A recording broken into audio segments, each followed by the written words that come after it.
20年前嘅3月，美國咧就用話伊拉克有大殺傷力武器，而咧入侵伊拉克，導致咧超過100萬人死亡，亦都咧係導致咧伊斯蘭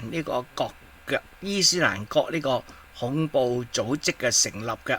呢度咧就有10個tweet 啊，咁啊就係俾大家睇睇咧，就係當時啊嗰啲所謂嘅政治人物啊講嘅嘢。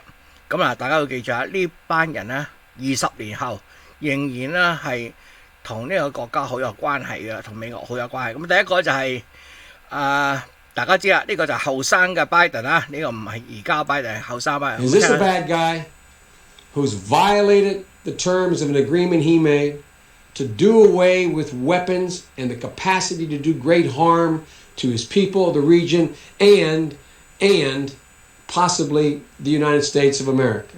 The answer is yes, this is a bad guy. This is the guy who violated the terms of a peace agreement. This is the guy who continues to do it. This guy has a record of demonstrating he will use those weapons. And there is an emerging pattern that convenience may throw him into the arms of who our most central and most serious enemy is now, non-state actor called Al-Qaeda.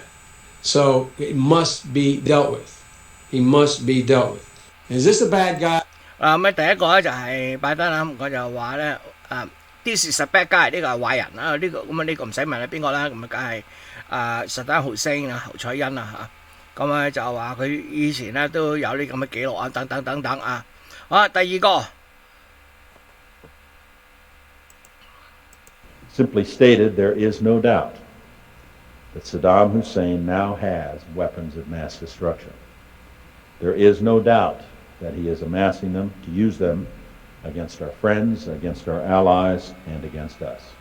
Simply 嗱，咁佢話咧呢個冇任何懷疑啊！薩達姆咧係有 weapons of mass destruction 啊，亦都可能會用佢喺我哋個盟友我哋嘅朋友同埋我哋身上咁樣啊，呢個there's no doubt 冇任何嘅懷疑。咁呢個係邊個咧？呢個係 Dick Cheney 啊。下一個呢個就係Hillary Clinton， 咁你睇下佢講乜啦。Intelligence reports show that Saddam Hussein has worked to rebuild his chemical and biological weapons stock, his missile delivery capability, and his nuclear program.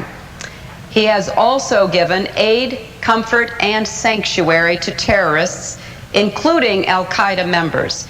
Intelligence report 呢個就話咧情報話咧薩達姆就係正在咧係組織咧佢嘅生化武器啊，同埋咧核武，亦都咧為啲恐怖分子咧提供係庇護啊。咁啊，當然啊，呢個完全係錯嘅。咁啊，侯賽因同Al-Qaeda 咧可以話係死敵啊，咁但係Hillary Clinton 竟然咁都唔知，咁梗係唔係唔知啦，而係喺度講大話啫啊！另外呢個就係紐約時報嗰個記者，咁啊就 The administration itself has been collecting just a slew of information from defectors who have continued to come across the Iraqi border, from intelligence sources and methods, from satellites, from intercepts. You saw a little of this when Colin Powell made his impressive speech to the United Nations. So there's a lot of suspect sites. In fact, one person in Washington told me that the list could total more than 1,400 of these sites, which means that those people on the ground who are hunting for them may be very, very busy in the coming weeks and months. Will the 嗱，咁呢個有個記者應該係答一個主持人嘅問題佢就話咧，我哋由各種嘅資料知道咧，侯賽因嗰邊咧有成1400幾個啲地方啦，可能有呢啲咁嘅生化武器等等。但係我哋知道你有呢個名單，但係亦都有聯合國嘅武器檢查員啦。咁所以咧，如果有呢個名單嘅話咧，咁好明顯啦，嗰啲檢查員會去睇嘅下一個呢個邊個嚟嘅？呢個係咧就係當時嘅press secretary 即係記者中心嘅主啊。The president made very plain to the American people that as a result of Saddam Hussein's failure to disarm and his possession of weapons of mass destruction, he has come to the determination that the only way to enforce the United Nations resolutions now is through the use of force. 嗱，呢個佢就話咧啊，咁啊而家咧就美國總統啊，咁啊決定咧就要用武力逼咧薩達姆咧係撤除嗰啲大殺傷力武器啊。呢個就係當年嘅 George W. Bush 嘅 Press Secretary。好啦，下一個呢個咧就係Tucker Carlson 啦，咁啊呢個佢20年前年輕好多嘅樣呢個就唔係視頻啦，咁只係佢嘅喺 CNN 嘅一個報導。下一個呢個邊個？呢個係 Nancy Pelosi。哎呀 ，Pelosi 啊，嚟聽下佢講。Saddam Hussein certainly has chemical and biological weapons. There's no question about that. Saddam Hussein certainly has chemical and biological weapons. There's no question. 嗱咁就一樣同前面都講冇任何疑問呢個薩達姆咧係有biological and nuclear weapons 嘅，咁有啲大殺傷力嘅生化武器啊。咁呢個邊個？呢個叫 Brian Becker， 咁就係Leaders of both parties， 呢個係邊個嚟㗎？呢個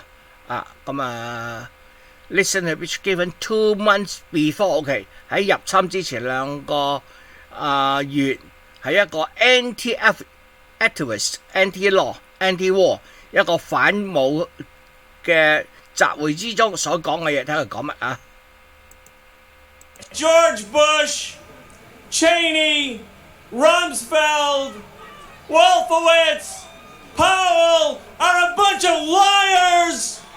They're not telling the truth.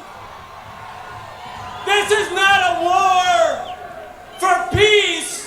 It's not a war to disarm anyone. If you want to disarm the world from weapons of mass destruction, you don't have to go to Baghdad. You can go to the Pentagon. 呢個又如果你要真係要阻止啲大殺傷力武器啦，你唔需要去巴德唔需要去伊拉克嘅首都，你只要去咧美國嘅五角大樓。咁所以我哋咧而家呢度就我會播呢輯咧，係俾大家有個記錄知道20年前嘅3月美國入侵